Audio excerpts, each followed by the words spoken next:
Well, hello, people. This is not Andy's YouTube channel anymore. It is mine, the Pumpkin King. Well, not really. I'm still here. Hey guys, so this is just something I painted for my birthday last year.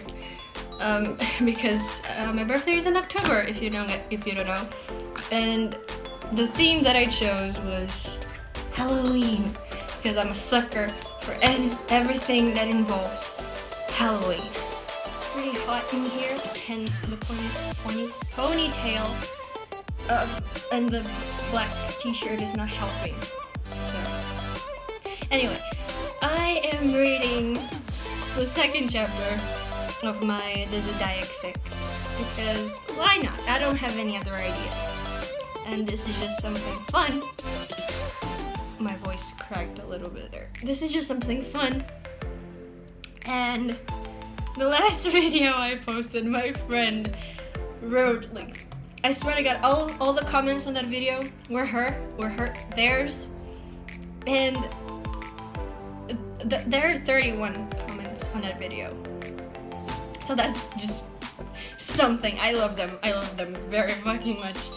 So this is a little shout out to them, and also to Kylie, because they support me and my writing so fucking much. It's ridiculous. Thank you. Now let us begin.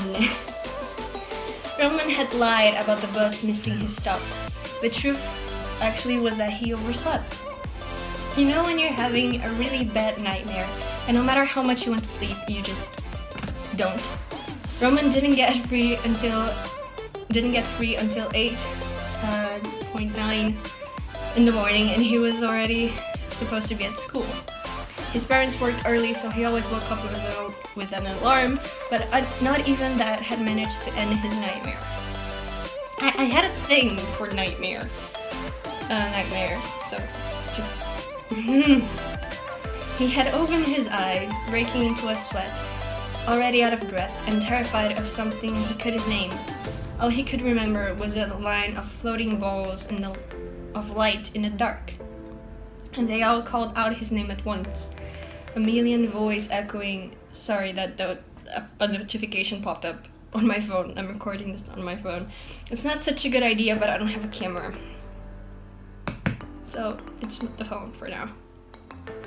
A million voices echoing, taunting him inside his brain. It haunted him for the rest of the day.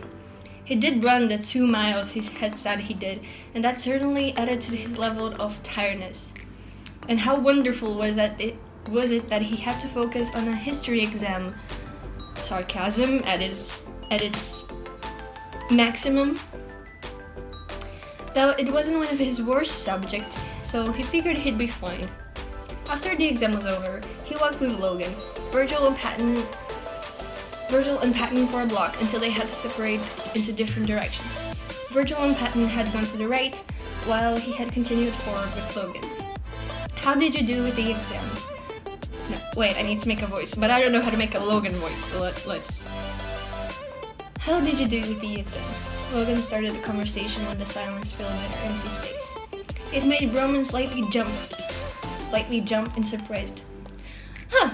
Relatively well, I think. He goes over the questions in his head, wondering if he had been specific enough. One thing he noticed about their history teacher, one thing he had noticed about most history teachers that he's had was that they liked precise answers.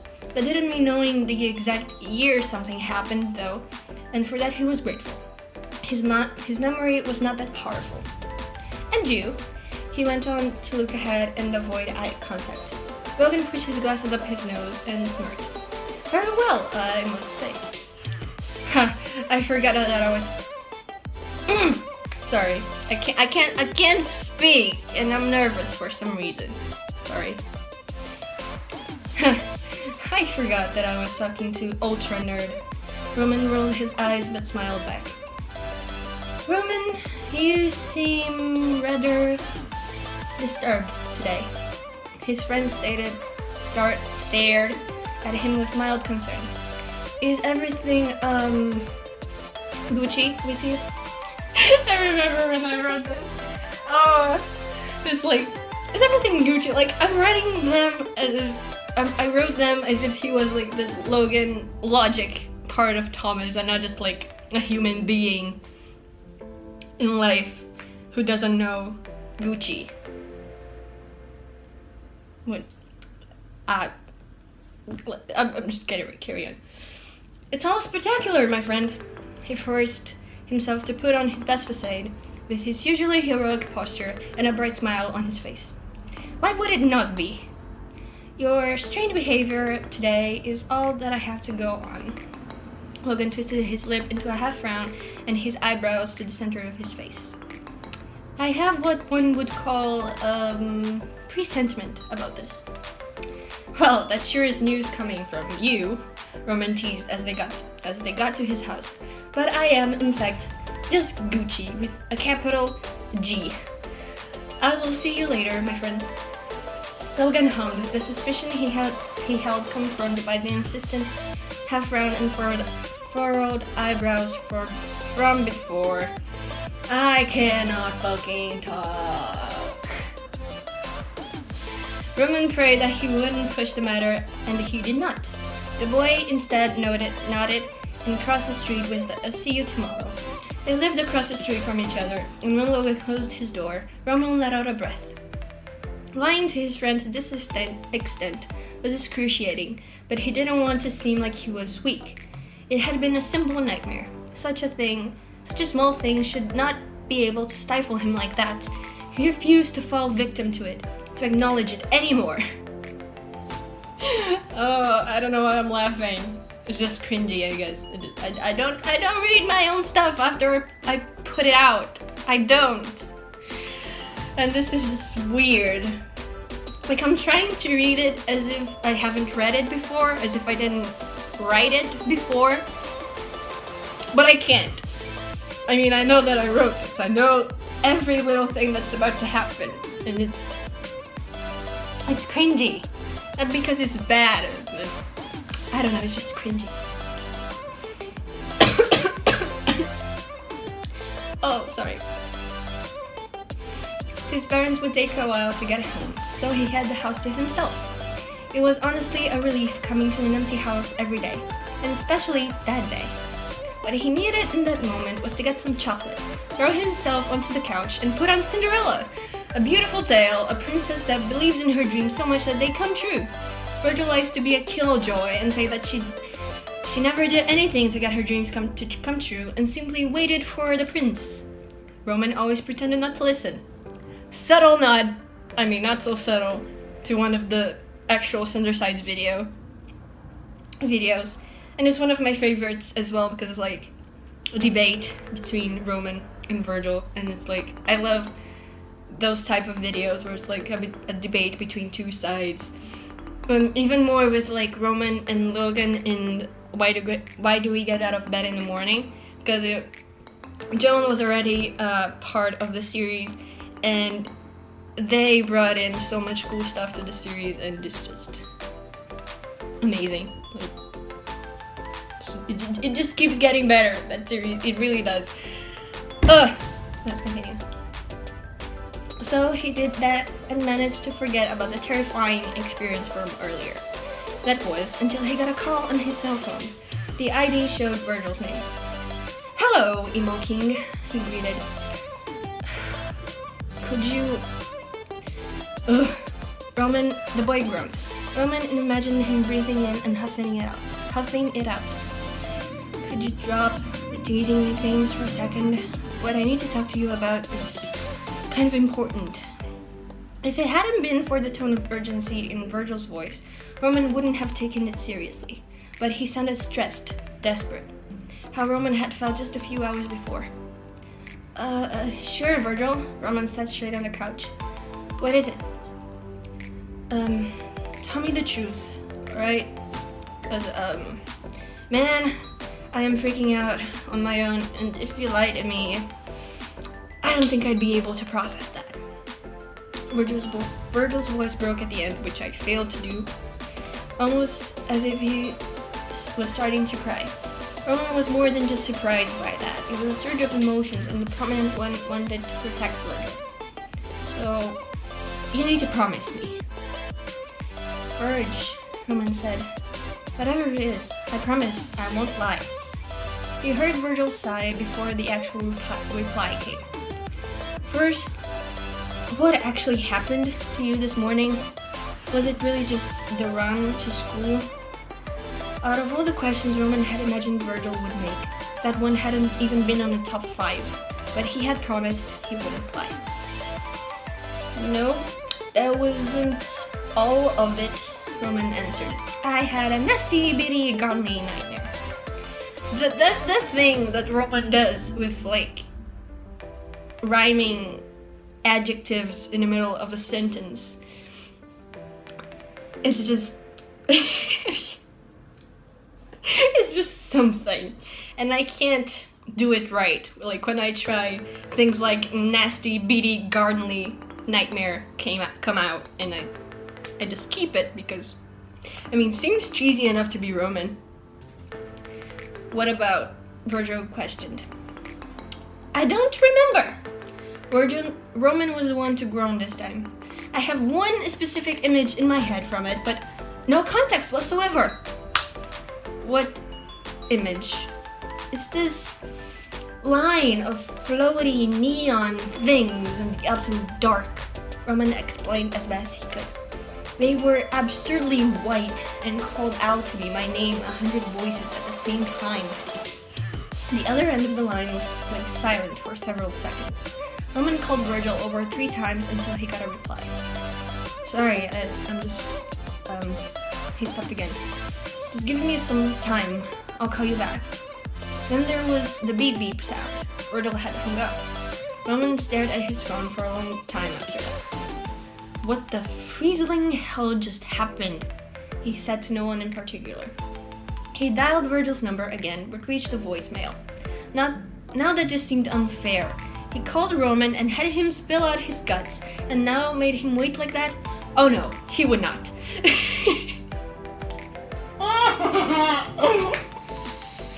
It's so cringy. It's so fucking cringy. I can't. I don't know how I got through the first chapter, but now this one it's killing me. Like it's freaking killing me, man. I don't think it's bad. It's a little bit bad because I'm much better now.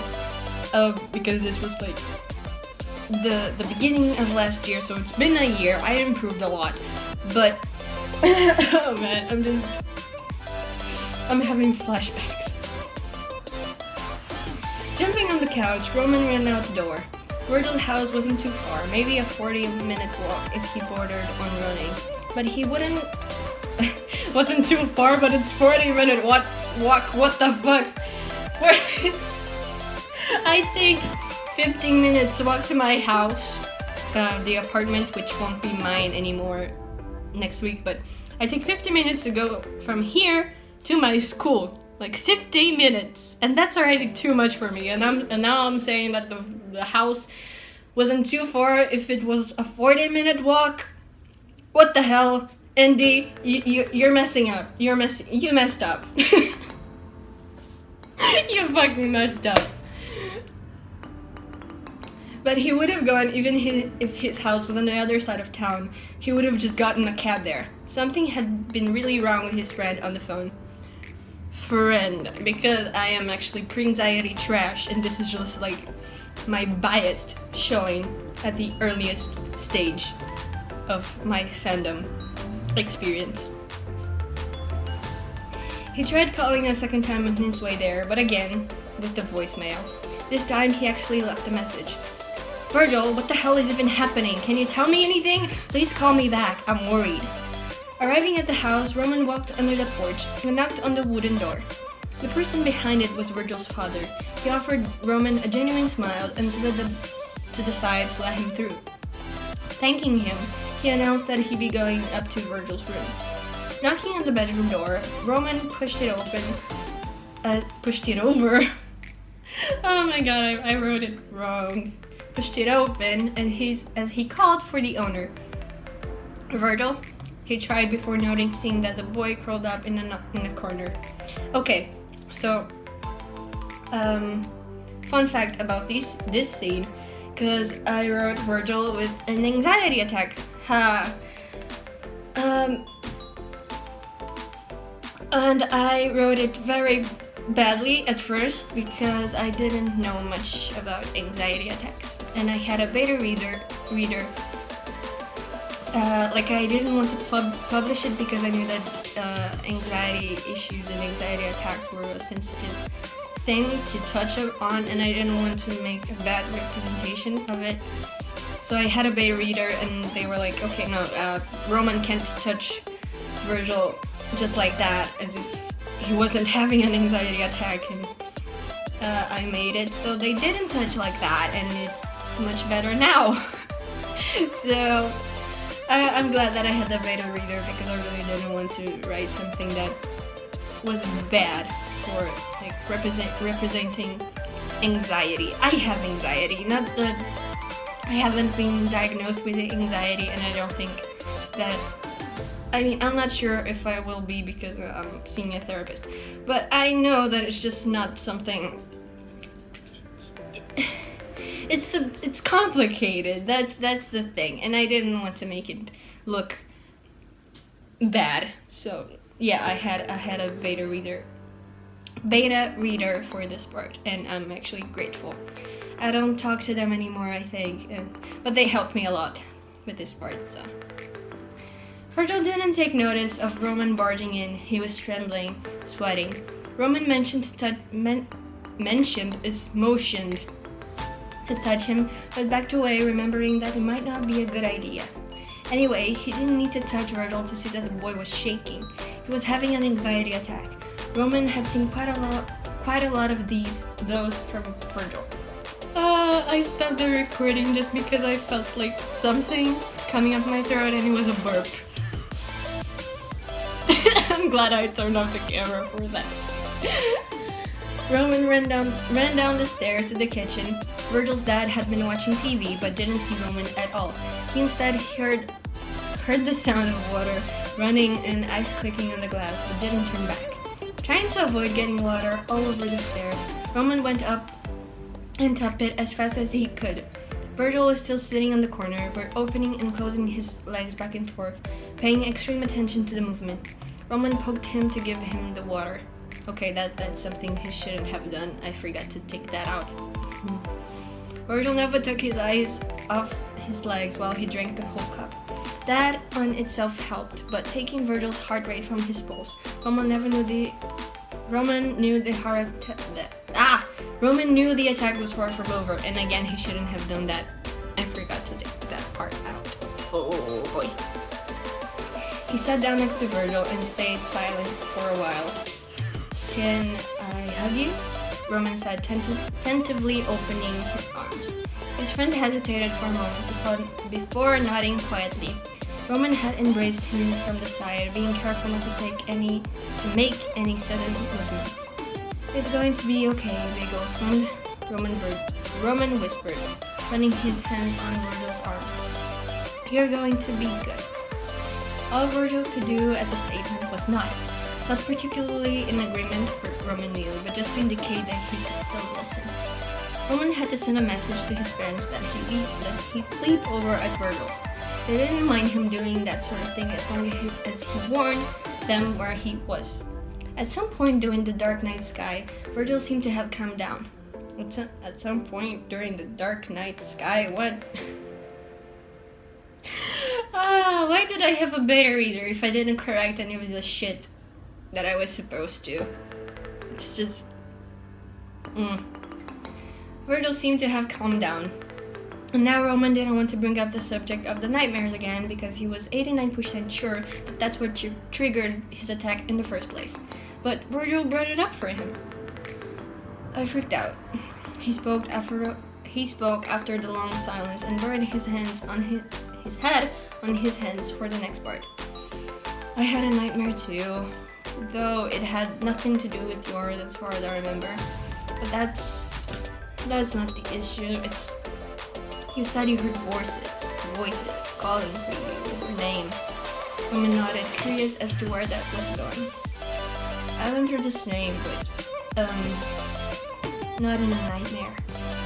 I actually heard voices calling me at night after I woke up from my nightmare. Virgil puffed his cheeks with air and released it all at once. I had planned on telling you this all on the phone, but then I hung up because of the attack. I'm sorry.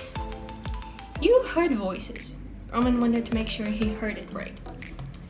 Well, it was only one, but it echoed and it was loud. Virgil closed his eyes. I didn't get much sleep. The purple mask, made purple bags. Was a dead giveaway, Friendlio? Roman commented. Friendlio. Friendlio, okay. His friend huffed back. I figured you were the only one I told this to. Not even Pat knew. But why not? Roman left the bed with arms outstretched in Virgil's direction. He's the least judgy out of all of us, Virg. I know, Roman, but Patton, he wouldn't understand. He'd give me love and support, and that's all pretty great, but he wouldn't understand it. And then, in Virgil's answer, Roman figured out why he was the one who told all of this to. Falling back to the mattress, Roman felt pretty relieved himself. Even though what Virgil had gone through could be considered substantially more terrifying, it was good to know that he wasn't alone. And maybe his nightmare hadn't been just that. Thank you, Virg, he blurted out, making Virgil shoot up his head at him. Are you kidding me? Virgil raised an eyebrow. You just helped me through an actual anxiety attack and you're the one saying thank you? Doesn't that sound a little backwards to you at all? Just take it, Emo King. Learn how to take appreciation. Roman pulled his arms from his head down to Virgil's front. You've used Emo King today before. Virgil smirked, teasing. I wanted to make sure you had registered it. Now he crossed his arms over his chest. It's good that you did. It's done! Chapter 2 is done. Like I said, this chapter was like my anxiety bias coming through in the earliest stages of my being in Defenders fandom, because I just love them a lot, okay? It's just like, I am anxiety trash to the maximum. Still am to this day and still will be to the confines of the earths. And I think most of my fanfictions are like anxiety based. There's Learning the Blade, which right now is actually concentrating on logicality, but whatever. And then there's The Good Place, which will also have like continue anxiety. The Anastasia AU, which is like everything anxiety. With what else? Start All Over, which I have abandoned for quite some time, but again, anxiety. I read a lot of anxiety. But please let me know what you thought of the video in the comments if you watch it at all, because I know some people just don't watch it all the way through, but that's fine. And if you leave 30 comments again, I'm gonna blow up, because I cannot take compliments. I've been learning that about myself in real life, because every time someone compliments me, I just feel like I'm about to fucking explode, because I can't I can't handle the compliments. Like that's just something that I'm not equipped to do for some reason. My brain does not comprehend. So yeah, I hope you guys enjoyed and had a laugh at some point, because I sure laughed like a lot from this whole thing. And yeah, see you guys later, I guess, at some point.